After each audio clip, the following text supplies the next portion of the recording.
I say it's a beautiful place, has nice landscapes, it's beautiful scenery, the town is nice, the people are nice, it's full of culture and great food. I trust the community, I trust the people here. I enjoy living here. I guess one of the things I wanted for my kids was a small town feel. I get that feel from this community. It is a very tight-knit community here in Espanola, and especially in our school, and it's nice to be a part of something bigger. It's a geographical, magnificent wonder. I love living in this desert landscape. We have the Rio Grande and the confluence of two major rivers in northern New Mexico that for centuries have brought so much commerce and health and sustainability.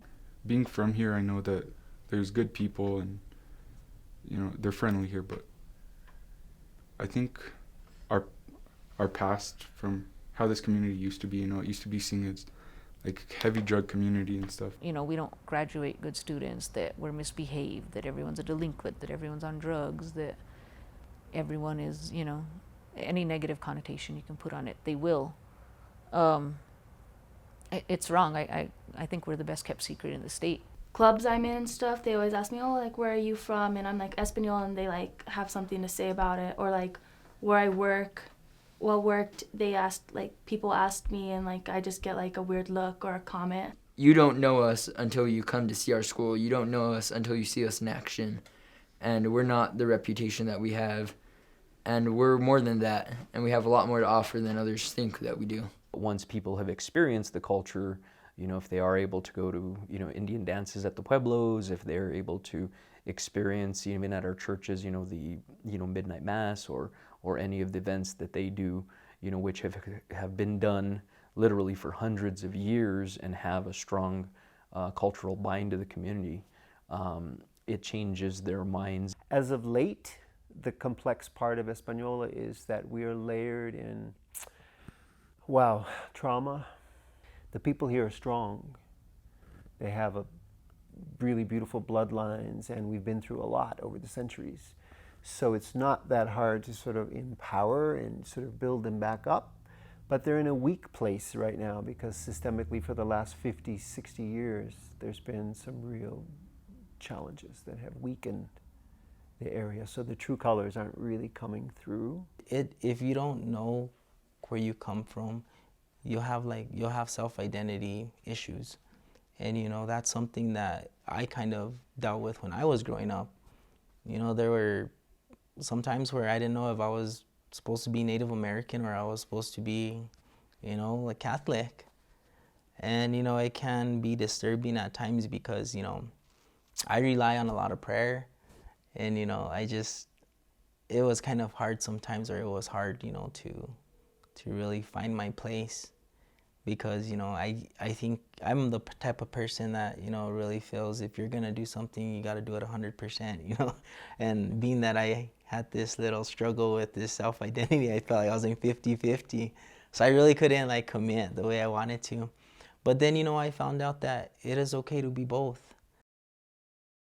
There are certain circumstances that are pretty heavy duty for a, 15, 16, 17-year-old student to have to deal with. There's a lot of adverse environments that children, have to go through. A lot of them live in poverty, single-parent families. They might live with grandparents.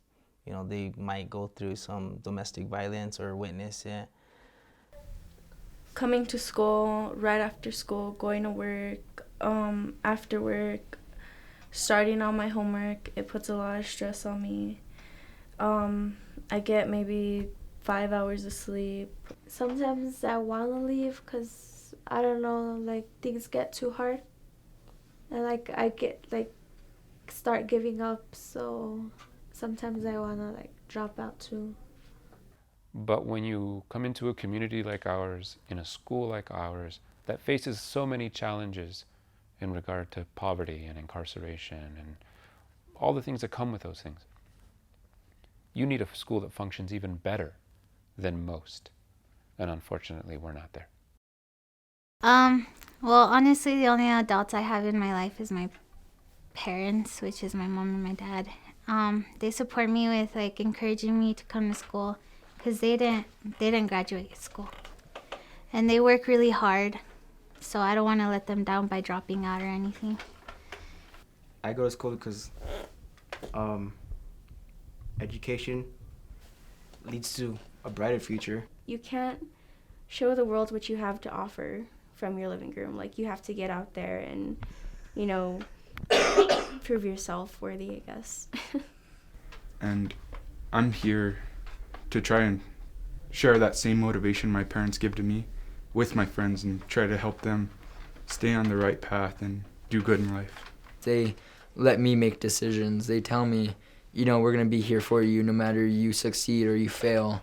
Both my parents graduated from college, and they both are pushing me that I need an education, and they're supporting me and my needs. Director has the script.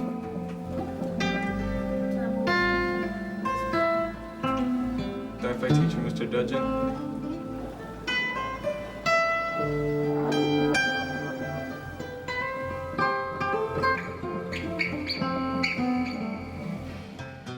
Some barriers are definitely financial issues, unless my boy Bernie Sanders gets elected president. No, but on a serious note, financial issues are a burden to me. They affect a lot of people in this country. And hopefully, if I get good grades, I can get scholarships, and that won't be a problem. Coming from just a single mother, it would be hard to pay for college. So I'm introducing them to these different fields, you know, but then, you know, the question comes in. All that, you know, to do that is it's gonna be cost. It's gonna cost a lot. I have a goal in life and I want to achieve it, but I don't have the resources. Financing can be a barrier, but with the socioeconomics of the town, there should be no reason why they can't fill out a FAFSA and probably receive some type of Pell Grant funding along with the bridge scholarships or lottery scholarships that are here.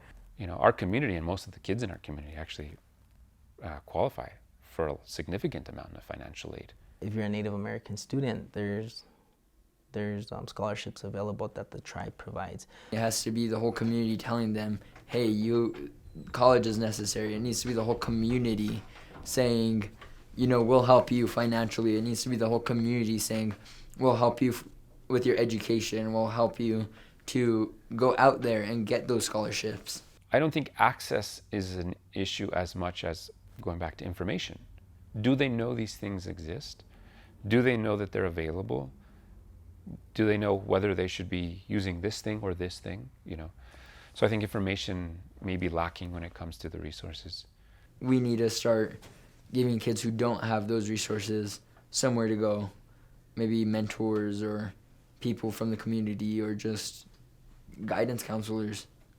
So the school obviously has counselors. Unfortunately, they're assigned about 250 each, 250 students each for each counselor. So they very rarely have the time, I think, to spend with students the way they'd like to. We do have a couple of social workers, full-time. Well, they were part-time, so I think 2 or 3 days a week, 2 of them, for a school of 1,000. 10, 12, 15 social workers, depending on the socioeconomics of a school, would be paramount for many students because they do need someone to talk to. There are certain circumstances that are pretty heavy duty for a 15, 16, 17-year-old student to have to deal with. And the more adults they can talk to, the more adults they feel that can advocate for them, I think the more trust they have, and then the more they're able to pursue their dreams of what they really want to do. Zip. Zap. Zap. Zip. Zap.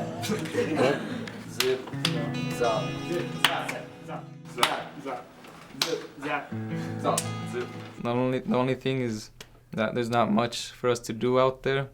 Like in Santa Fe, how they have places for kids, we don't have much here. We have a Walmart, and that's pretty much what we do, is go there. I would say, like, if we have more places like the Lucero Center, how they offer options like swimming, basketball, boxing, stuff like that, art classes. I think it's hard because as you get older, you start, like, getting bored at the house, and you want to do something out in the community, and sometimes maybe there's not clubs, or even if you want to get a job, it can be hard for teenagers because, first jobs and stuff, unless you get lucky, you're more likely working at fast food. I really enjoy dancing, and there's nothing like that over here, or really anything to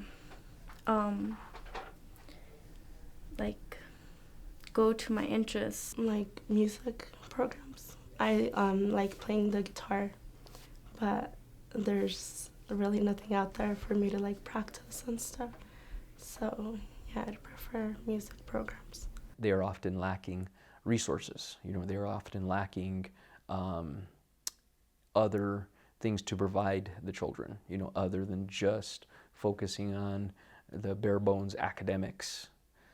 And to be a child, you know, not having to worry about what's going on at home or, you know, whether or not mom or dad's gonna come home, provide support and encouragement into these children's lives.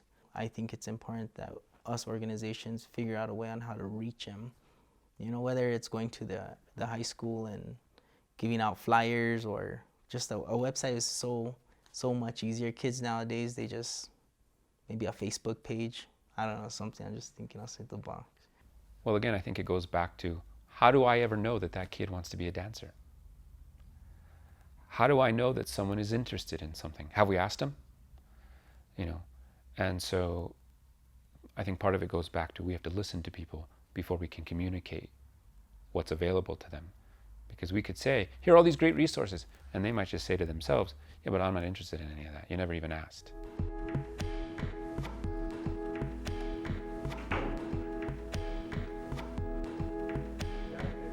So pretty quick, right? Pretty easy. You don't have that much teachers. You're always like getting out. Like what sucks about this class today is like English. First teacher was her dad, because her dad was always encouraging her into getting into sports. High school, she wanted to be a computer engineer.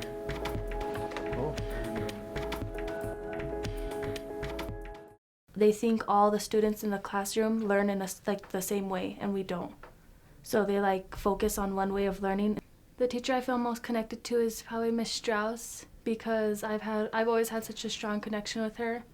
I know I can trust her with like a lot of things. If I have a problem or I just want to talk to her, I know I can, like, she'll be there to talk to me about anything. She treats me like, you know, like a normal person. Like, you can go into her class and she'll have a conversation with you about your day and how things are going with you in school. And she doesn't just focus on her class getting her work done and stuff like that.